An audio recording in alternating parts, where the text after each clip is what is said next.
মুমিন তো কখনো মাথা নত করে না, আসুক না যত বাধা বিপদ। কথা বলেন ঠিক কি না?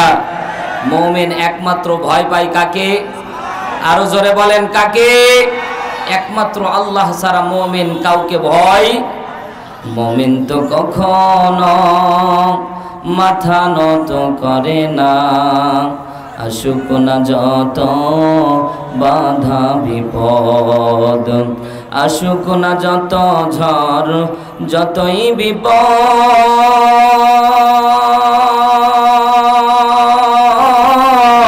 চলতে হবেই সে তো নিয়েছি শপথ। কথা বলেন ঠিক কিনা? আসুক না যত বাধা যতই বিপদ,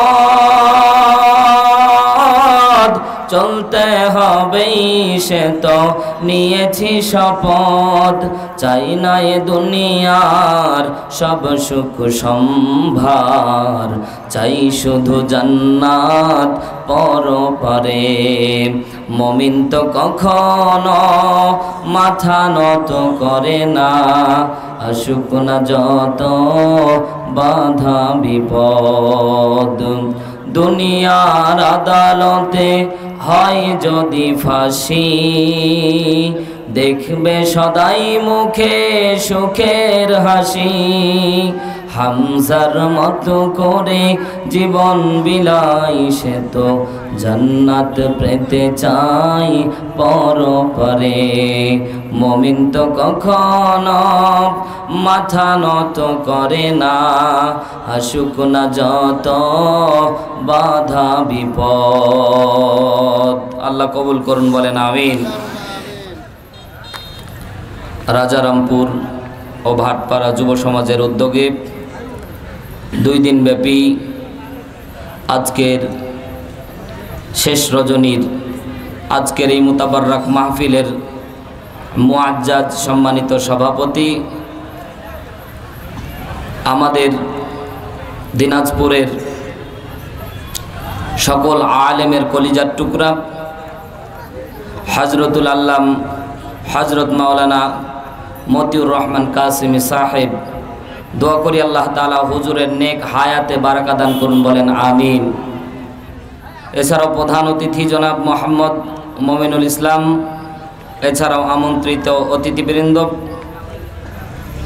উপস্থাপনায় সুদক্ষ পরিচালক হাফেজ মাওলানা সাইদুল ইসলাম সাহেব, এছাড়াও মঞ্চ উপবিষ্ট দিদার ওলামা হজরত, আমার সামনে দিনদার ইমানদার প্রাণপ্রিয় কোরআনপ্রিয় খালিদ তারিক সাইফুল্লাহর উত্তরসূরি নওজোয়ান যুবক ভাইয়েরা, মুরব্বী বাবাজিরা, স্নেহের কচিকাচারা, পর্দানিশী মা এবং বোনেরা, আইন শৃঙ্খলায় নিয়োজিত প্রশাসনের বিভিন্ন সেক্টরের ভাইয়েরা, জাতির বিবেক সাংবাদিক বন্ধুগণ, আজকের অধ্যকার মাহফিলের আমন্ত্রিত আলোচক, দিনাজপুরের কৃতি সন্তান হজরতুল আল্লাম হজরত মাওলানা বখতিয়ার আলী সিহাব, আর আপনারা যারা প্রতীক্ষায় আছেন আমাদের সকলের প্রিয় মুখ হজরতুল আল্লাম হজরত মাওলানা মুফতি আমির হামজা সাহেব, তিনি উপস্থিত হয়ে গেছেন। যথাসময়ে 10টা থেকে 10টা 15-র ভিতরে ইনশাআল্লাহ তিনি মঞ্চের ভিতরে চলে আসবে। আল্লাহ কবুল করুন, জোরে বলেন আমিন। সম্মানিত হাজিরিন, সমস্ত প্রশংসা সেই মহান মনিব আল্লাহ সুবহানাহু ওয়া তাআলার আলিশান দরবারে, যিনি আমাদেরকে দয়া করে মায়া করে আজকের এই মুতাবাররাক মাহফিলে আসার এবং বসার তৌফিক দান করলেন। এজন্য শুকরিয়া আদায় করে মহান মনিব আল্লাহ সুবহানাহু ওয়া তাআলার শানে সকলেই আমরা মস্তক অবনত চিত্তে কালিমাতু শুকরিয়া আদায় করে বলছি আলহামদুলিল্লাহ। জবান খুলে সকলে বলছি আলহামদুলিল্লাহ। লক্ষ্য করি দুরুদ সালাম আকায়ে নামদার তাজেদারে মাদিনা, নবিকুল শিরোমণি দো জাহানের মধ্যমণি, নির্যাতিত নিপীড়িত মানুষের একমাত্র বন্ধু, যে নবীর আনিত আদর্শের মধ্যে রয়েছে সুখ আর শান্তি, পরকালে মুক্তি, যে নবীর আদর্শ বাস্তব জীবনে মেনে নিলে জান্নাতের গ্যারান্টি, সেই নবীর শানে আমরা সকলে দরুদ পেশ করছি, সকলে বলছি সাল্লাল্লাহু আলাইহি ওয়াসাল্লাম। সম্মানিত হাজিরিন, খুব অল্প সময় মুখতাসার আমলের নিয়তে কিছু কথা হবে ইনশাআল্লাহ। আল্লাহ রাব্বুল আলামিন এই অল্প সময়ে যেটুক কথা হবে বক্তা এবং শ্রোতাকে আল্লাহ আমল করার তৌফিক আল্লাহ দান করুন, বলেন আমিন। সম্মানিত হাজিরিন, আমি আপনাদের খেদমতে কোরআনুল কারীমের সূরা সফ এর একটি আয়াত তেলাওয়াত করেছি। আয়াতের আলোকে বাস্তবতার নিরিখে আজকে কোরআন এবং হাদিস থেকে কিছু কথা বলবো ইনশাআল্লাহ। সম্মানিত হাজিরিন, পুরা কোরআনুল কারীমের মধ্যে আল্লাহ সুবহানাহু ওয়া তাআলা নামাজ একটা গুরুত্বপূর্ণ আমল। নামাজ যারা আদায় করে না, বিশ্বনবী সাল্লাল্লাহু আলাইহি ওয়াসাল্লাম বলেন, মান তারাকাস সালাত মুতাআম্মিদান ফাকাদ কাফার, ইচ্ছাকৃত নামাজ ছেড়ে দিলে সে কুফরি করলো। বাইনাল আবদি বাইনাল কুফরি তারকুস সালাত, আবেদ বান্দা এবং কাফেরের মাঝে পার্থক্যকারী হচ্ছে নামাজ। কিন্তু আল্লাহ সুবহানাহু ওয়া তাআলা কোরআনের মধ্যে কোনো জায়গায় স্পষ্টভাবে উল্লেখ করে বলেনি যে আমি আল্লাহ তাআলা নামাজকে ভালোবাসি। আল্লাহ রাব্বুল আলামিন কোরআনের মধ্যে সিয়াম সম্পর্কে কথা বলেছেন, এমন কথা হাদিসের মধ্যে বিশ্বনবী সাল্লাল্লাহু আলাইহি ওয়াসাল্লাম উল্লেখ করে আল্লাহ তাআলা ডাইরেক্ট বলে, রোজা আমার জন্য, এর প্রতিদান আমি আল্লাহ নিজ হাতে দান করব। জোরে বলেন সুবহানাল্লাহ। তাহলে রোজার গুরুত্ব কম না বেশি? জোরে বলেন, আরো জোরে বলেন। রোজার গুরুত্ব কম না বেশি? যাকাতের ব্যাপারে আল্লাহ রাব্বুল আলামিন কোরআনের মধ্যে বর্ণনা করেছেন। যাকাতের শাস্তির ব্যাপারে হাদিসের মধ্যে বিশ্বনবী সাল্লাল্লাহু আলাইহি ওয়াসাল্লাম কড়াভাবে কথা বলেছে। যাকাত না আদায় করলে কিয়ামতের দিন কঠিন শাস্তির সম্মুখীন হওয়া লাগবে। মুসলমান জিজ্ঞাসা করতে চাই, যাকাতের গুরুত্ব ইসলামে কম না বেশি? মৌলিক খুঁটি বুনিয়াল ইসলাম ওয়াল খামস, শাহাদাতু আল্লা ইলাহা ইল্লাল্লাহ ওয়া আন্না মুহাম্মাদার রাসূলুল্লাহ, ইকামাস সালাহ ওয়া আতুজ যাকাত ওয়াল হজ ওয়া সাওম রমাদান, মুত্তাফাকুন আলাইহি। বিশ্বনবী সাল্লাল্লাহু আলাইহি ওয়াসাল্লাম বলেন, পাঁচটা খুঁটির উপরে ইসলামী স্তম্ভ দাঁড়িয়ে আছে। এই পাঁচটা খুঁটির দাম কম না বেশি? জিজ্ঞাসা করতে চাই মুসলমান, একটা বিল্ডিং যদি আপনি দাঁড় করান, এই বিল্ডিং এর স্ট্রাকচার তৈরি করার জন্য আপনি পাঁচটা পিলার দিলেন, এর ছাদের দরকার আছে না নাই? জোরে বলেন না কেন? আমার কথা বুঝে থাকলে জবাব দেওয়া লাগবে মুসলমান। পাঁচটা খুঁটি আপনি দাঁড় করালেন কিন্তু ছাদ দিলেন না, ঘর কি পরিপূর্ণ হবে? মুসলমান ভাইরা আমার, আল্লাহ রাব্বুল আলামিন কোরআনুল কারীমের মধ্যে একটি আয়াত নাজিল করে আল্লাহ রাব্বুল আলামিন বলেন, বান্দা, আল্লাহ তাআলা তার পছন্দের আমলটা গোটা বিশ্ববাসীকে এক ভাগে এক যোগকে জানায়া দিচ্ছেন। জোরে বলেন সুবহানাল্লাহ। সূরা সফ এই নাজিল হওয়ার একটা প্রেক্ষাপট শানে নজুল তাফসিরে কুরতুবীর ভিতরে এসেছে। বিশ্বনবীর জলিল কদর কয়েকজন সাহাবী আল্লাহর নবী সাল্লাল্লাহু আলাইহি ওয়াসাল্লামের সামনে কিছুক্ষণ পর আসবে, নিজেদের মাঝে গল্প করতেছিলেন, নিজেদের মাঝে একজন আরেকজনের সাথে গল্প করতেছিলেন। আল্লাহ তাআলা কোন আমলটা ভালোবাসে এটা যদি আমরা জানতে পারতাম তাহলে আমল করতে পারতাম। জোরে বলেন সুবহানাল্লাহ। বিশ্বনবী তিনটা আমল ভালোবাসে। জোরে বলেন কয়টা? আরো জোরে, আরো জোরে।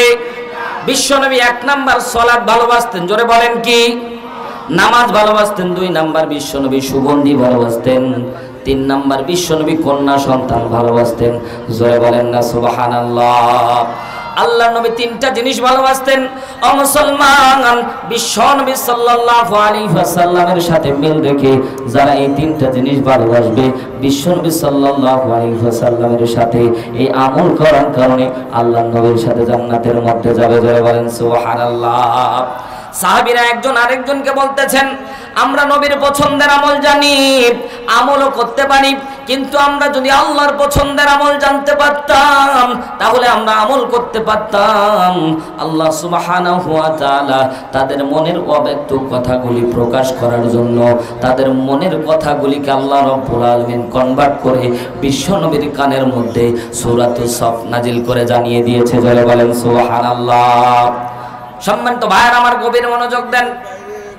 আল্লাহ রাব্বুল আলামিন সাহাবায়ে কেরাম এখনো বিশ্বনবীর দরবারে যায়নি, বিশ্বনবীর কাছে গিয়ে জিজ্ঞাসা করবেন, নবীজি আপনার পছন্দের আমল আমরা জানি, আমলও করতে পারি, আজকে আপনার কাছে প্রশ্ন করতে চাই, আমার আল্লাহ কোন আমলটা পছন্দ করে এটা যদি জানতে পারতাম তাহলেই না আমল করতে পারতাম। সাথে সাথে নবীর দরবারে এসে সাহাবায়ে কেরাম বসে বললেন, বিশ্ব নবীর সামনে সাহাবায়ে কেরাম বসে বললেন, হালত কেমন হলো বিশ্ব নবীর সামনে তারা বসে গিয়ে কেউ কোনো কথা বলতেছে না, সবাই যেন মাথাটা নিচু করে আছে। জোরে বলেন সুবহানাল্লাহ। সম্মানিত ভাইরা আমার, গভীর মনোযোগ দেন। আল্লাহ রাব্বুল আলামিন কোরআনুল কারীমে সূরা হুজরাত নাজিল করে জানায় দেয়, বিশ্বনবীর সামনে যদি তোমরা জোর গলায় কথা বলো, বিশ্বনবীর চেয়ে যদি উঁচু আওয়াজে তোমরা কথা বলো, আনতাহবাত আমালুহুম, তোমাদের জিন্দেগীর তামাম আমল আমি আল্লাহ বরবাদ করে দিব। কে বলছেন? কে বলছেন? বলেন বলেন কে?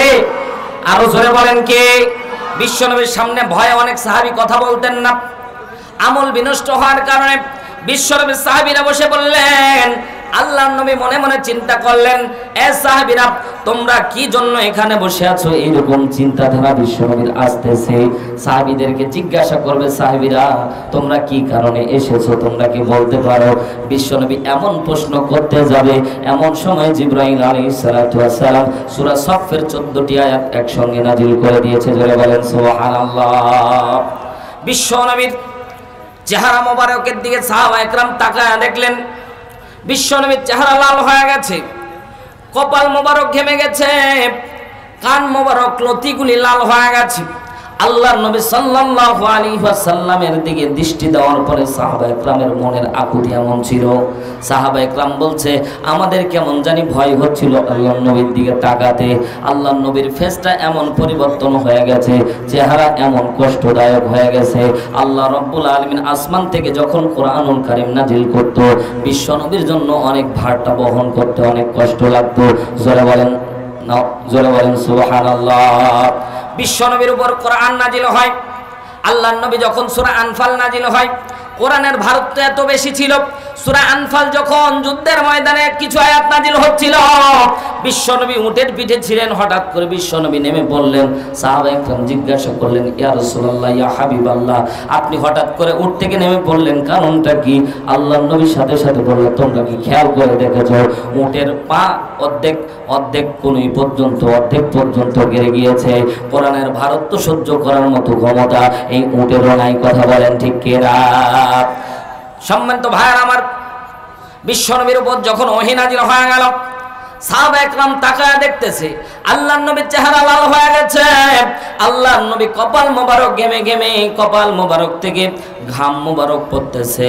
আল্লাহর নবীর সাহাবীরা আরো নিরবতা পালন শুরু করে দিল। মুসলমান গভীর মনোযোগ দিয়ে শোনা লাগবে, আল্লাহ রাব্বুল আলামিনের কাছে পছন্দের আমল জানার জন্য সাহাবায়ে কেরাম বসে আছে। আল্লাহর নবী হঠাৎ করে যখন তার মুখমণ্ডল লাল হয়ে গেছে, বিশ্বনবীর কপাল মোবারক যখন ঘাম যখন পড়তেছিল, সাহাবায়ে কেরাম আরো একটু ভীত হয়ে মাথাটা নিচু করে নিয়েছে। বিশ্বনবী আস্তে আস্তে স্বাভাবিক অবস্থায় চলে আসলেন। আল্লাহর নবী সাল্লাল্লাহু আলাইহি ওয়াসাল্লাম মাথাটা আস্তে আস্তে করে উঠালেন। বিশ্বনবী মুচকি মুচকি হাসি দিয়ে ডাক দিয়ে বলছে, সাহাবীরা শুনে রাখো, শুনে রাখো, আজকে তোমাদের মনের অব্যক্ত কথাগুলি আমার আল্লাহ রাব্বুল আলামিন আরশে মহল্লা থেকে আমার কানের মধ্যে বলে দিয়ে জিবরাইলের মারফতে ওহীর দ্বারা আজকে তোমাদের কথাগুলি জানিয়ে দিয়েছে। যারা বলেন সুবহানাল্লাহ। সম্মানিত ভাইরা আমার, আল্লাহ রাব্বুল আলামিনের পছন্দের আমল জানার দরকার আছে না নাই? জোরে বলেন না কেন? ও আল্লাহর বান্দারা গভীর মনোযোগ দেন। বিশ্ব নবী সাল্লাল্লাহু আলাইহি ওয়াসাল্লাম কিন্তু গায়বের খবর জানতেন না। জোরে বলেন, আহলুস সুন্নাত ওয়াল জামাতের আকীদা হচ্ছে বিশ্বনবী কখনো গায়েবের খবর জানতেন না। আল্লাহ যতটুকু ওহী করে জানানো হতো ততটুক তিনি জানতেন, বাদ বাকি তিনি কিচ্ছু জানতেন না। জোরে বলেন আল্লাহু আকবার। অনেক পীরের দরবারে অনেক মুরিদেরা আল্লাহ নবীকে উঁচু স্থানে উঠাতে উঠাতে এমন এক পর্যায়ে উঠিয়েছে বিশ্বনবী নাকি গায়েবের খবর জানতো। নাউজুবিল্লাহ বলবেন না। ও ভাই, বিশ্বনবী গায়েবের খবর জানে না এ কথা বললে কি নবীর শান কমে যায়? জোরে বলেন, নবীর মান কমে যায়? বরঞ্চ এই গায়েবের দ্বারা বিশ্বনবীর শান এবং মানকে ভুলণ্ঠিত করা হয়। কথা বলেন ঠিক কিনা? সম্মানিত ভাইয়ার আমার, বিশ্বনবী গায়েবের খবর জানতেন না। গায়েবের একমাত্র গায়েবের খবর যিনি জানেন তিনি কে? এক আঙ্গুল আকাশের দিকে উঁচু করে বলেন তিনি কে? আরো জোরে বলেন তিনি কে? ও মুসলমান, গভীর মনোযোগ দিয়ে শোনা লাগবে। আমার আল্লাহ রাব্বুল আলামিন গায়েবের খবর জানতো, বাদ বাকি দুনিয়ার পৃথিবীর কেউ গায়েবের খবর জানে না। জোরে বলেন সুবহানাল্লাহ।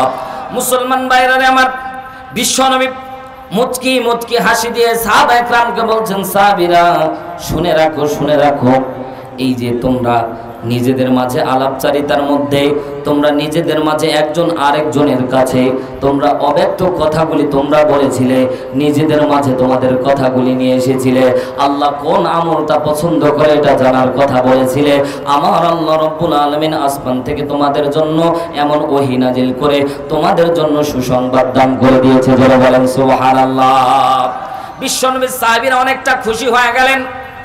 আর আমরা চাষা ভুষা মানুষ, সাধারণ মানুষ, আমাদের জন্য আরশের মালিক আল্লাহ আমাদের কথাচারিতা আলাপচারিতাকে পছন্দ করে আমাদের জন্য আসমান থেকে কোরআন নাজিল করেছে। তার এত পছন্দ করলো, এত পছন্দ করলো, মনটা তাদের ভরে গেল। বিশ্বনবী সাল্লাল্লাহু আলাইহি ওয়াসাল্লাম ডাক দিয়ে বলছেন, সাহাবীরা শুনে রাখো, আল্লাহ তাআলা তার পছন্দের আমল ডাইরেক্ট বলতে পারতেন, কিন্তু না না না, আল্লাহ রাব্বুল আলামিন তার পছন্দের আমল আগে বলেন নাই, বরঞ্চ আল্লাহ রাব্বুল আলামিন 3টা আয়াত আগে নাজিল করে জানায় দিয়েছে। জোরে বলেন সুবহানাল্লাহ। আল্লাহ রাব্বুল আলামিন আল্লাহর পছন্দের আমল আমরা জানবো তো ইনশাআল্লাহ, জানবো তো ইনশাআল্লাহ।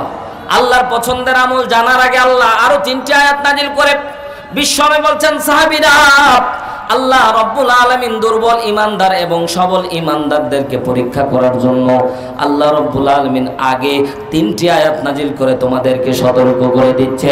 মুসলমানের মতো একবার বলেন না আল্লাহু আকবার। মুসলমান ভাইরা আমার, গভীর মনোযোগ দেন।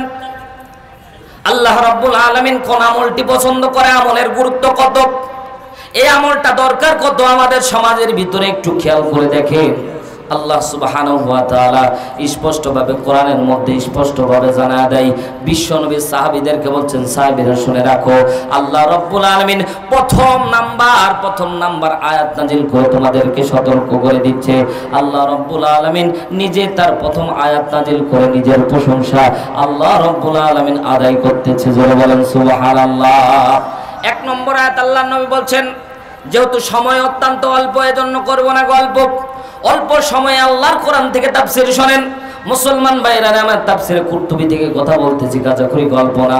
বিশ্বনবী সাল্লাল্লাহু আলাইহি ওয়াসাল্লাম বলতেছেন, প্রথম নাম্বার আয়াত সাহাবা একরামের সামনে উচ্চারণ করে দিলেন, সাব্বাহা লিল্লাহি মা ফিস সামাওয়াতি ওয়া মা ফিল আরদ ওয়া হুয়াল আজিজুল হাকীম।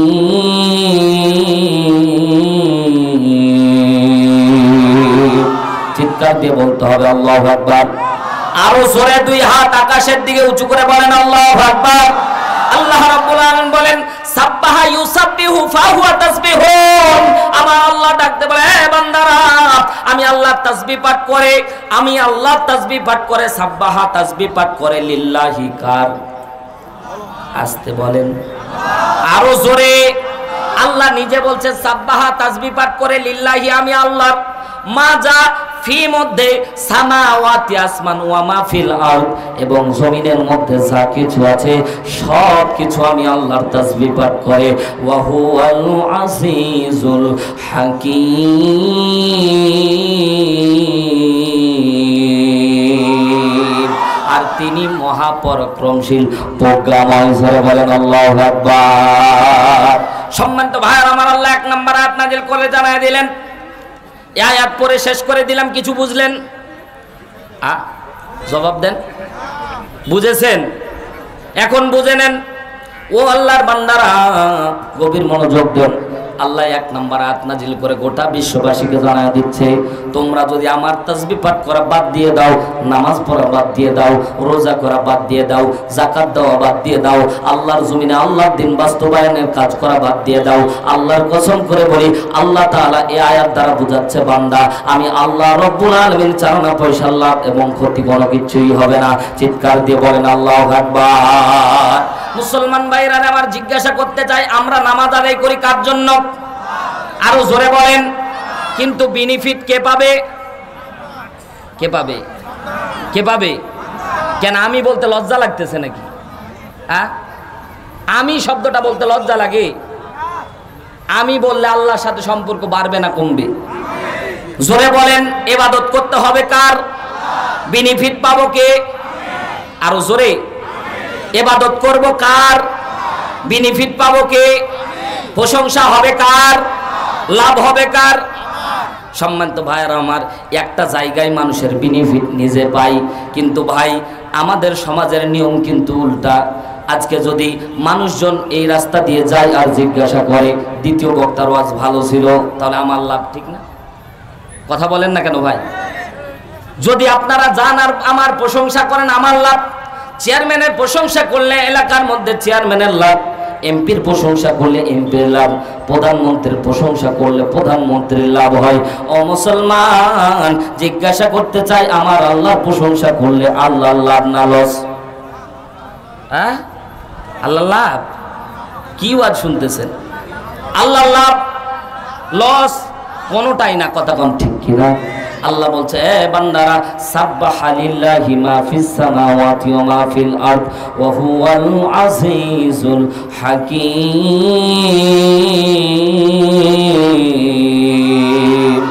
আমি আল্লাহ পরাক্রমশালী, তোমরা আমার প্রশংসা করলেও 100, না করলেও 100। সারা বিশ্ব আমার প্রশংসা আদায় করে। জোরে বলেন সুবহানাল্লাহ।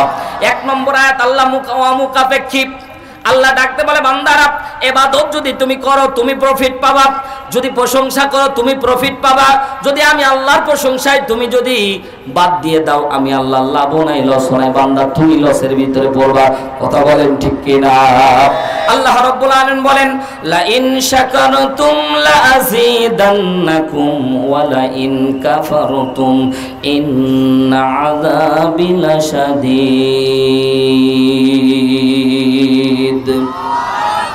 লা ইন শাকারতুম লা আযীদান্নাকুম ওয়া লা ইন কাফারতুম ইন্না আযাবি লাশাদীদ। আল্লাহ বলে, এ বান্দারা, প্রশংসা আদায় করলে আমি আল্লাহ ওই নেয়ামতটাকে বাড়িয়ে দেব। আর জোরে বলেন সুবহানাল্লাহ।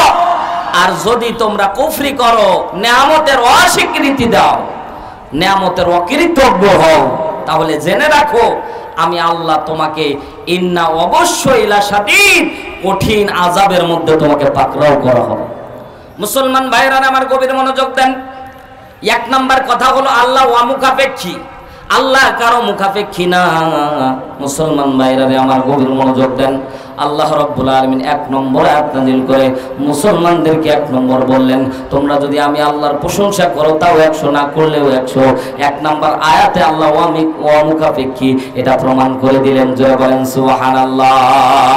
বলেন তো আল্লাহ কয়জন? আরো জোরে বলেন। কুল হুয়াল্লাহু আহাদ। বলেন তো আল্লাহ কয়জন? আল্লাহ নিজে বলছে, বান্দা আমি আল্লাহ এক, অদ্বিতীয়, আমার কোনো শরীক নাই, আমি মুখাপেক্ষী না, কেউ আমাকে জন্ম দেয়নি, কারো থেকে আমি জন্ম নেইনি। চিৎকার দিয়ে মুসলমানের মতো বলেন আল্লাহু আকবার। আল্লাহ রাব্বুল আলামিন বিশ্ব নবীর উপর 14টি আয়াত নাযিল করে জানায় দিয়েছেন। বিশ্ব নবী আস্তে আস্তে সাহাবা ইকরামকে বলছেন, সাহাবীরা শোনো, আমি আল্লাহ রাব্বুল আলামিন তোমাদের উপর যে ওহী নাযিল করলাম, 2 নম্বর আয়াত বিশ্বনবী সাহাবা ইকরামের সামনে উচ্চারণ করতে শুরু করে দিলেন। এ সাহাবীরা, তোমাদের সামনে আল্লাহর পছন্দের আমল বলবো, তোমাদের সামনে আমি আল্লাহর আসল পছন্দের দামি আমলটা বলবো, আর তোমরা আমল করবা না, চলে যাবা ঘাট তেরামো করবা। এই জন্য আল্লাহ রাব্বুল আলামিন 2 নাম্বার আয়াত নাযিল করে এ কথা স্বীকৃতি তোমাদের কাছে নিচ্ছে। আল্লাহ রাব্বুল আলামিন বলছেন, ইয়া আইয়ুহাল্লাযীনা আমানু লিমা তাকুলুনা মা লা তাফআলুন।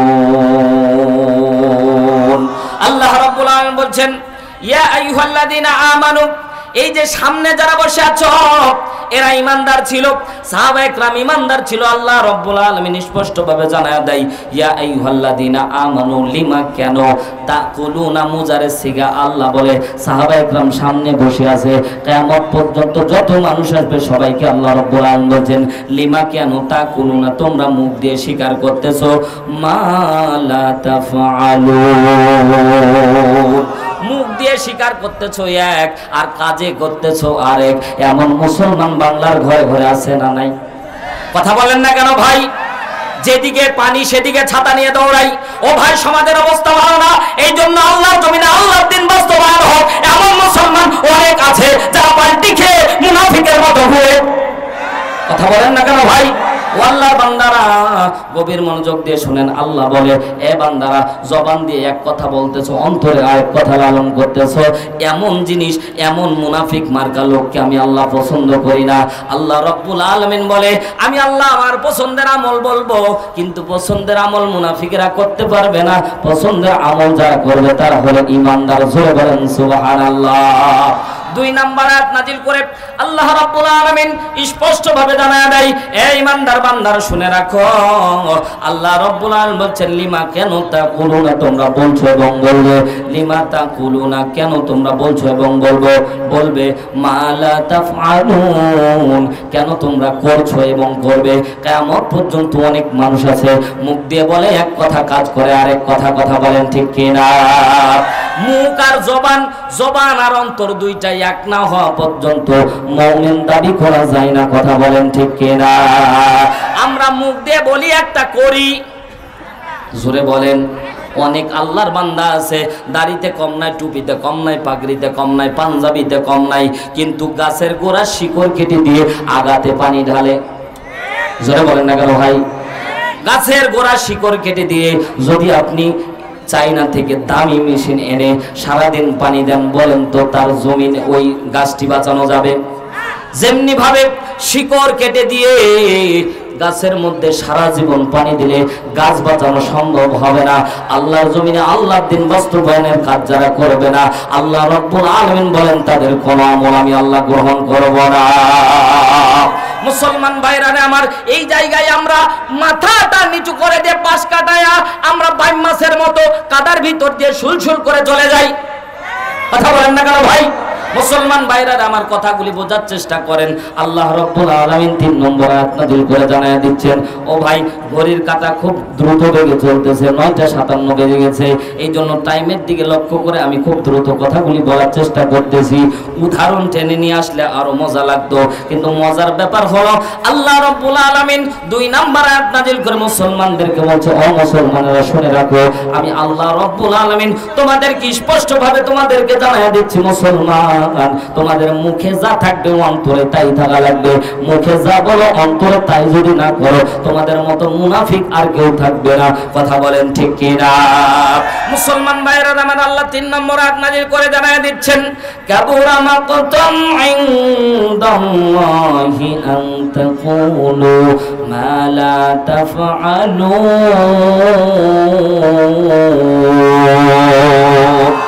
আরো জোরে বলেন না আল্লাহু আকবার। আল্লাহ রাব্বুল আলামিন বলেন, কাবুরা মাকতান ইনদাল্লাহ, আমি আল্লাহর কাছে অত্যন্ত ঘৃণিত, আমি আল্লাহর কাছে অত্যন্ত নিকৃষ্ট, আমি আল্লাহর কাছে অত্যন্ত অপছন্দনীয়, আমি আল্লাহর কাছে এতটা খারাপ। যারা বলে, আল্লাহ বলে আমি আল্লাহর কাছে এতটা খারাপ ওই জিনিস, আনতাকুলু তোমরা যা বলছো এবং বলবে। মুজারে সিগা খেয়াল করা লাগবে। আল্লাহ রাব্বুল আলামিন কিয়ামত পর্যন্ত যে কথা বলতেছে, কোরআন তার স্পষ্ট মুজিজা যা, জোরে বলেন সুবহানাল্লাহ। এমন শব্দ আল্লাহ রাব্বুল আলামিন কোরআনের মধ্যে এমন ভাবে ইউজ করে জানায় দিয়েছে, ওই সময়েরও হচ্ছে এবং কিয়ামত পর্যন্ত যত মানুষ আসবে সবাইকে ইন্ডিকেট করে আয়াতের ভিতরে ঢুকায় দেওয়া হচ্ছে, জোরে বলেন সুবহানাল্লাহ। মুসলমান ভাইরা আমার আল্লাহ বলছেন কাবুরা মাকতান ইনদাল্লাহ, আমি আল্লাহর কাছে অপছন্দনীয়, আল্লাহর কাছে খারাপ। ও ভাই জিজ্ঞাসা করতে চাই, আল্লাহর কাছে যেটা অপছন্দনীয় এই কাজ কি করা যাবে? জোরে বলেন না কেন? আল্লাহ যেটা পছন্দ করে না ওই কাজ কি করা যাবে? আরো জোরে বলেন, করা যাবে? আল্লাহ রাব্বুল আলামিন বলছেন, এ বান্দারা, আমি আল্লাহ রাব্বুল আলামিনের কাছে অপছন্দনীয়, আমি আল্লাহর কাছে ঘৃণিত এমন কাজ আনতা কুলু, তোমরা বলছো এবং বলবে মা লা তাফআলুন, করছো এবং করবে। এ বান্দা, তোমরা মুখ দিয়ে যা বলতেছো অন্তর দিয়ে তাই মানা লাগবে, জোরে বলেন সুবহানাল্লাহ। এবার আল্লাহর নবী সাল্লাল্লাহু আলাইহি ওয়াসাল্লাম সাহাবায়ে কেরামকে ডাক দিয়ে বলেন, সাহাবায়ে কেরাম আয়াতগুলি শুনতেছিলেন, মাথাটা নিচু করে দিয়ে আল্লাহর রাস্তায় আল্লাহর নবীর দিকে তাকায় ছিলেন। আল্লাহর নবী সাল্লাল্লাহু আলাইহি ওয়াসাল্লাম তাদের মনের অব্যক্ত কথাগুলি বুঝতে পারার পরে আল্লাহর নবী সাল্লাল্লাহু আলাইহি ওয়াসাল্লাম তাকায় সাহাবায়ে কেরামকে বলছেন, সাহাবীরা ভয় নাই, চিন্তা করার দরকার নাই। এ সাহাবীরা শুনে রাখো, আমি আল্লাহ রাব্বুল আলামিন তোমাদের জন্য যা নাজিল করেছে, আল্লাহ রাব্বুল আলামিন তোমাদের জন্য যা ওহী করেছে, আল্লাহ রাব্বুল আলামিন আল্লাহর পছন্দের তোমাদের জন্য আল্লাহ তাআলা নিজে পছন্দের আমলটা তোমাদের কাছে স্পষ্ট করে দিচ্ছে। চিৎকার দিয়ে মুসলমানের মতো বলেন না আল্লাহু আকবার। আল্লাহ রাব্বুল আলামিন এবার তার পছন্দের আমলটা সুন্দর করে স্পষ্টভাবে জানায়া দেয়, ইন্নাল্লাহা, নিশ্চয়ই আল্লাহ, ইউহিব্বু, ভালোবাসে এবং বাসবে। চিৎকার দিয়ে বলেন না একবার আল্লাহু আকবার। কে ভালোবাসবে বলেন তো? কে? আরো জোরে বলেন কে? আল্লাহ বলে ইন্না, অবশ্যই, ইন্না আন্না কান্না লাকিন্না লাইতালা আল্লাহ হুরফে মুসাব্বাত বিল ফিল বলা হয়। কোরআনের মধ্যে যেই সকল জায়গায় এই শব্দগুলি ব্যবহার করা হয়, মুসলমান ভাইরা আমার গভীর মনোযোগ দিয়ে শোনা রাখবে, যেই শব্দগুলি আল্লাহ রাব্বুল আলামিন কোরআনের মধ্যে যেখানেই ব্যবহার করেছে নিশ্চয়ই অবশ্যই অবিসম্ভাবী কথাগুলি বলেছে। একবার মুসলমানের মতো জোরে বলেন না সুবহানাল্লাহ। আল্লাহ রাব্বুল আলামিন বলছেন, ইন্নাল্লাহা, নিশ্চয়ই আমি আল্লাহ, ইউহিব্বু, ভালোবাসি এবং বাসবো, আল্লাযীনা, যারা, ইউকাতিলুন, যুদ্ধ করে, ফি সাবিলিহি সাফান, আল্লাহ রাব্বুল আলামিন বলেন সীসা ঢালা প্রাচীর হয়ে, কাআন্নাহুম বুনিয়ানুম মারসুদ। আল্লাহ বলেন সীসা ঢালা প্রাচীর হয়ে যদি মুসলমানরা প্রাণ ভরে আল্লাহর রাস্তায় যুদ্ধ করতে পারে, আল্লাহ বলে আমি ওই দলটাকেই পছন্দ করি, জোরে বলেন না সুবহানাল্লাহ। আল্লাহ স্পষ্ট ভাবে যে দলের কথা বলে ওই দল করা লাগবে, বাতিল কোনো দল করা যাবে না। কথা বলেন ঠিক কি না? হ্যাঁ মুসলমান, জীবন চলে যাবে, আল্লাহর পছন্দের দলের ভিতরে শামিল থাকা রাখবে। এটা যদি ফাঁসির মঞ্চে যাওয়ার আগে যেতে রাজি আছি না নাই? আল্লাহর বান্দারা, শুধুমাত্র এখানে খালি নারায়ে তাকবীর দিয়ে হাত উঠিয়ে চলে গেলে হবে না, আমল করা লাগবে। কথা বলেন না কেন?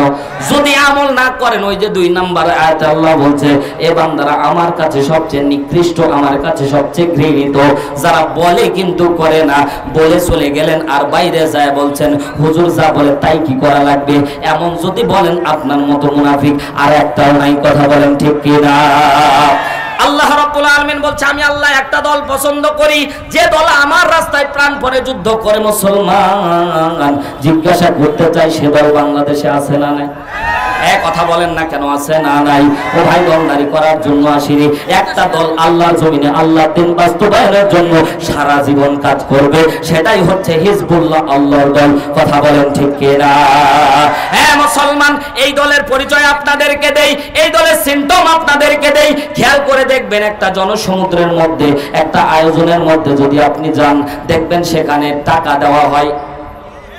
জোরে বলেন, টাকা তো দেওয়া হয়।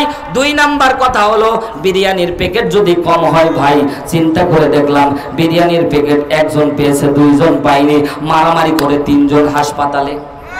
জোরে বলেন না কেন? আর এমনও দল বাংলাদেশের মধ্যে আছে ভাই, নিজে না খেয়ে অন্য ভাইকে খাওয়ায়। জোরে বলেন না কেন? আছে না নাই? ওই দলে থাকা লাগবে।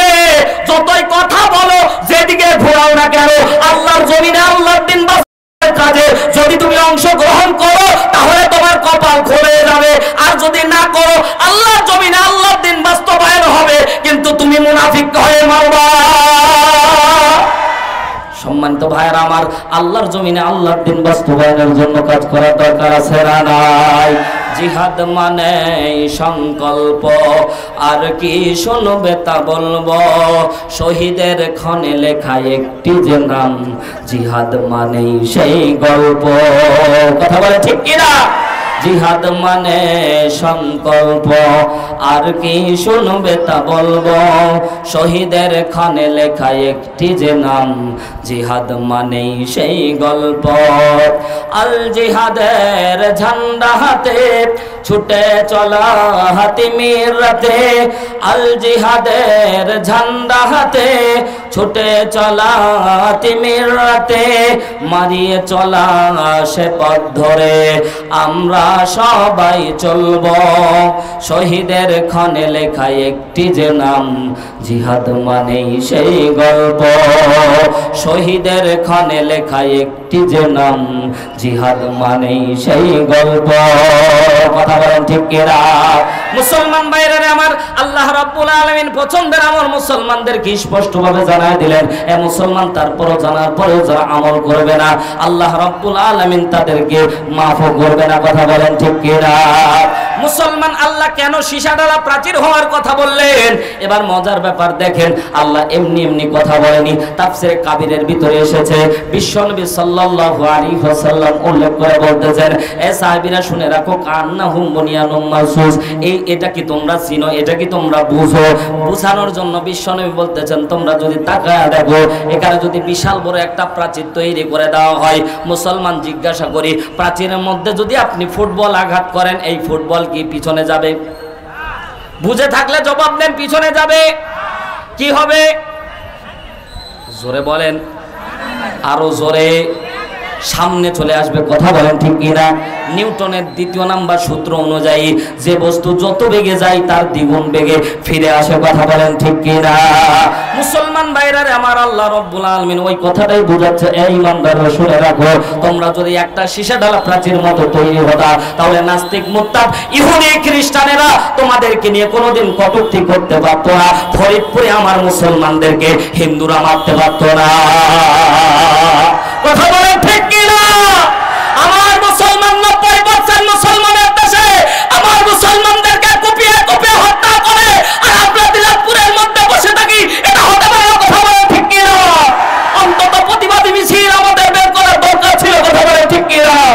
আল্লাহর জমিনে আল্লাহর দিন বাস্তবায়নের জন্য আরেকবার বদলের মতো যদি ডাক আসে, আল্লাহর কসম করে বলি, দ্বীনের জন্য যেতে রাজি আছেন কে কে? দুই হাত তুলে আল্লাহকে দেখান। লিল্লাহে তাকবীর, লিল্লাহে তাকবীর।